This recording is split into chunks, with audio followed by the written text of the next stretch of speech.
സംസ്ഥാന സ്കൂൾ കലോത്സവം കൊല്ലത്ത് തകൃതിയായി നടക്കുകയാണ്. എന്നാൽ അധികമാർക്കും പരിചയമില്ലാത്ത ഒരു മുഖം കൂടി കൊല്ലത്തിനുണ്ട്. ഗുസ്തിക്കാരുടെയും ഗുസ്തിപിടുത്തക്കാരുടെയും ഈറ്റില്ലമായിരുന്നു ഒരു സമയത്ത് കൊല്ലം. എന്നാൽ നഷ്ടപ്പെട്ടുപോയ ആ പ്രതാപകാലത്തെ തിരിച്ചു പിടിക്കുകയാണ് കൊല്ലത്തെ ഈ സ്കൂളിലെ ഒരു കൂട്ടം വിദ്യാർത്ഥികളും അധ്യാപകരും. കൊല്ലത്തിന് 70കളിലും 80കളിലും ഒരു സുവർണ കാലഘട്ടമുണ്ടായിരുന്നു. ഗുസ്തിയെ നെഞ്ചോട് ചേർത്തിരുന്ന മല്ലയുദ്ധത്തിൻ്റെ ഈറ്റില്ലമായിരുന്നു കൊല്ലം. എന്നാൽ നഷ്ടപ്പെട്ടുപോയ ആ പ്രതാപത്തെ തിരിച്ചു പിടിക്കുകയാണ് കൊല്ലത്തെ ഈ പുതിയ തലമുറ. കേരളത്തിൻ്റെ കാട്ടാ ഗുസ്തിയുടെ തറവാടെന്ന് പറയുന്നത് കൊല്ലം ജില്ലയായിരുന്നു. കേരളത്തിലെയും കേരളത്തിന് പുറത്തുള്ള പ്രഗത്ഭരായ ഗുസ്തിക്കാർ കേരളത്തിൻ്റെ കായിക സംസ്കാരത്തിൽ കൊല്ലത്തെ എടുത്തുയർത്തത് ഈ കാട്ടാ ഗുസ്തിക്കാരായിരുന്നു.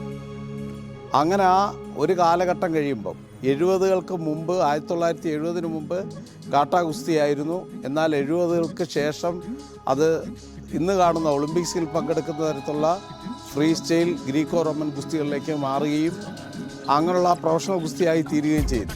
ഇപ്പം മറ്റ് പാരിപ്പള്ളി സ്പോർട്സ് അക്കാഡമി അവർ മത്സരം നടത്താൻ തീരുമാനിക്കുന്നു. അവിടുന്ന് കുട്ടികളെ അയക്കുന്നു. കരുനാഗപ്പള്ളിയിൽ നിന്ന്, കുണ്ട്രയിൽ നിന്ന്, കൊല്ലത്തുനിന്ന്, ചാത്തന്നൂരിൽ നിന്ന്, ഈ കാടിനകത്തുനിന്ന് വരെ കഴിഞ്ഞ യൂണിവേഴ്സിറ്റി കോളേജിൽ മത്സരത്തിൽ നാഷണൽ കളിച്ചിട്ടുള്ള പയ്യനടക്കം അവിടുന്ന് കുറേയധികം കുട്ടികളാണ് അകത്തുനിന്ന് വരുന്നത്.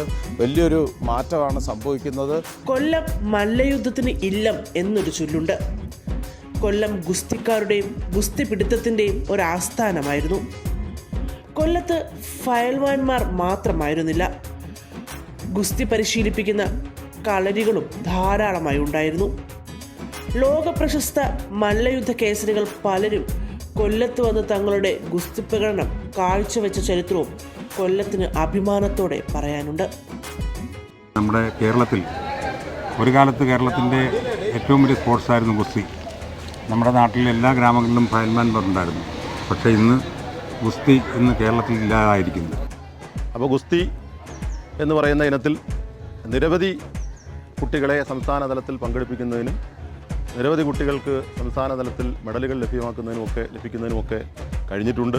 കൈ കൊടുത്തു തുടങ്ങുന്ന മല്ലയുദ്ധം അവസാനിക്കുമ്പോൾ ഒരാളെ മലർത്തി അടിച്ചതിൻ്റെ ക്ഷീണത്തിലായിരിക്കും കൂടെയുള്ളയാൾ.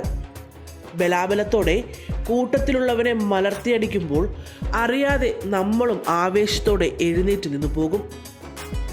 എതിരാളികൾ സമന്മാരല്ലെങ്കിൽ പെട്ടെന്ന് കളി തീരും. ഒറ്റപ്പിടുത്തമേ ഉണ്ടാവുകയുള്ളൂ. അതിൽ തന്നെ വിജയികളെയും തീരുമാനിക്കും. തോൽക്കുന്ന ആളുടെ മുതുകത്ത് മണ്ണു പറ്റുകയും വിജയി അയാളുടെ നെഞ്ചിൽ ഇരിക്കുകയും ചെയ്താലേ കളി പൂർണ്ണമാവുകയുമുള്ളൂ. വളരെ ഉറച്ച മനസ്സുള്ള കുട്ടികളാണ് ഇവിടുത്തെ ഉള്ളത്. എന്തിന് പെൺകുട്ടികളായാലും ആൺകുട്ടികളായാലും അവരോട് കിടപിടിക്കാൻ ബാക്കിയുള്ള സ്കൂളിലെ കുട്ടികൾക്ക് വലിയ ഇതാണ്. കാരണം അവർക്ക് നല്ല മനസ്സാണ്. അത് ഈ പ്രദേശത്തിൻ്റെ ഈ ഗ്രാമത്തിൻ്റെ ഒരു പ്രത്യേകത കൂടിയാണ്. അതാണ് നമ്മളത് കൂടുതൽ യൂസ് ചെയ്യുന്നുണ്ട്. അപ്പോൾ അതിലേക്ക് ഒരുപാട് കുട്ടികൾ ഇത് പരിശീലനത്തിന് വരുന്നുണ്ട്. ഈ വർഷം തന്നെ 90ഓളം കുട്ടികളാണ് ഇവിടെ ഈ ഗോതയിൽ പ്രാക്ടീസിന് വരുന്നത്. നല്ല പരിശീലനം കിട്ടുന്നുണ്ട്. പിന്നെ എല്ലാ വർഷവും ഓരോരോ കോച്ചുമാർ വരുന്നുണ്ട്. ഇവിടെ ഓരോ വർഷവും നമുക്ക് ഇമ്പോർട്ടൻ്റായി ഓരോ ടെക്നിക്സ് കൂടുതൽ പഠിക്കാനായി പുതിയ പുതിയ കോച്ചുകളെ വരുന്നുണ്ട്. അടുത്ത കൊല്ലവും നമ്മുടെ നല്ല നല്ല കോച്ചുകൾ ഇവിടെ വരുന്നുണ്ട്.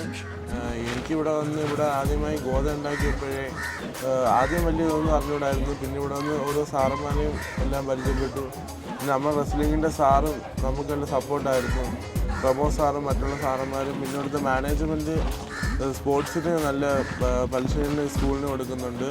കൊല്ലത്തിന്റെ ചരിത്രത്തിൽ സ്വർണ്ണലിപികളിൽ എഴുതി ചേർക്കേണ്ട ഒന്നു തന്നെയാണ് മല്ലയുദ്ധത്തിന്റെ കഥകളും. കൊല്ലം മല്ലയുദ്ധത്തിന് ഇല്ലം എന്ന് അക്ഷരാർത്ഥത്തിൽ തെളിയിക്കുകയാണിവർ. ക്യാമറാമാൻ ബിനോജ് പി സോമനൊപ്പം ശ്രുതി ശിവശങ്കർ, കൈരളി ന്യൂസ്.